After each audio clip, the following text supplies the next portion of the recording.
Our first presentation is How Dogs and Humans See Each Other by Dr. Raúl Hernández. And after completing his PhD in biomedical science, he arrived at our neuroethology of communication research group with a bunch of fMRI data, 2 great dogs, and a lovely cat. Today, he will talk to us about the first international collaboration for a dog fMRI project dedicated to describing how dogs and humans process faces. His dogs participated in the study. Unfortunately, the cat Kenny wasn't that interested in dog science. So please welcome Dr. Raúl Hernández on how dogs and humans see each other. Thank you for the presentation, Cecilia. So hello, everyone. So as she said, I'm Raúl Hernández. I'm going to tell you about this project. So the very first thing that you have to understand about faces, or about this study in general, is that faces are extremely important. In fact, they are so important that we see them everywhere. So as you can see here, you can see a couple of houses, but we humans, whenever we see things like this, we actually see the faces that you can see here. Now, the study of faces is more than 20 years long. So there is extensive research done in this matter, and there are several face regions in the human brain, which is why we decided that it was a first step, something that we should do to investigate this in dogs. So let me tell you a little bit about the process, how everything happened, or at least how I remember it. So a few years ago, my colleague Laura and I visited the group here in Budapest. The group was also studying dogs, as we were doing it in Mexico using fMRI. So we had a meeting that looked something like this. So we gathered all together. We decided, well, we're going to study faces, but also the group here was interested in studying the comparison between processing the face of other dogs and the face of other humans. So we decided to combine this and make a whole big study with it.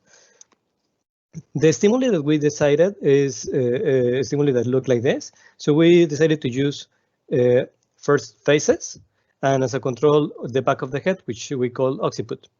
And we were going to show faces and occiputs of dogs and also of other humans.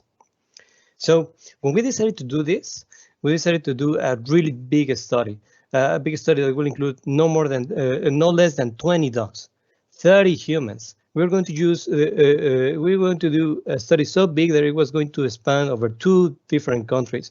We're going to data analysis and all the clever things that each independent group could put together. This was going to be a great study, the biggest to the date. So what happened here is that we see it again. We look at the data. We already acquired the data from the 20 dogs and the 30 humans. And the very first analysis that we did is a contrast in which we were looking for face processing in the dog brain. So the very first analysis showed us nothing. We didn't get a response for faces. So carefully, calmly discuss the results again. We spent some time on this, and then after a while, we look again at the results, and we found something quite interesting. We found that whenever we were looking, well, this is the dog brain, and what we found is that when we look at regions that responded more to dog stimuli in comparison to human stimuli, there were several brain regions in the dog that were responding to this type of stimuli. So this means that the dog brain does respond to images of other dogs. But when we compare this with our findings in the humans, we found something quite interesting. So I'm showing you here with blue the regions that respond more to faces, and with magenta the regions that respond more to the species. Now, on the top, you can see the human brain, and below you can see the dog brain. So as you can see here in the image, there is a whole bunch of the visual cortex in the human brain that responds to faces. But in the dog, the response is inverse. There is a huge part of the dog visual cortex that responds to the species, more to whether the image is a face or not.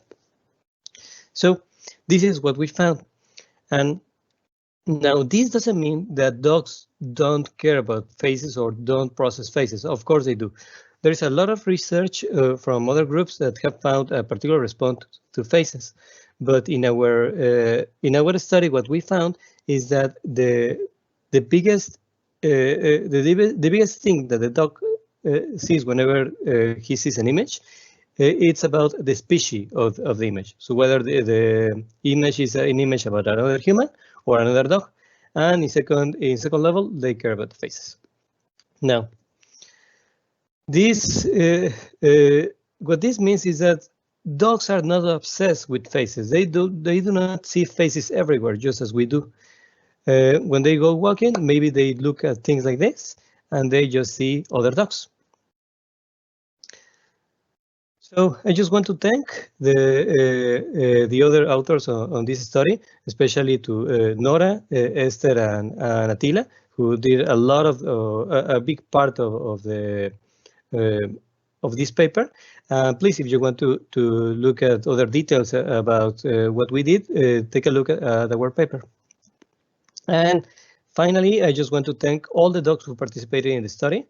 We couldn't have done this if it weren't thanks to them. They all participated in this huge study, and they all contributed their part. So thank you. Okay. Thank you very much. I have a question. Yes. So you observed the responses according to humans and dogs stimulations. Do you think that you would find some different results if they were looking at different shapes, like horses and cows' faces? Yes, actually, we're already conducting a study that looks into that.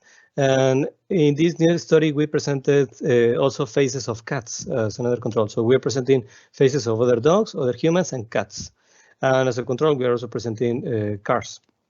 Now, this is still in a preliminary phase, but what we're finding is that yes, there is particular regions that care about the species, but there are separate brain regions that process stimuli of dogs and humans, and it seems like everything else is in a slightly different region.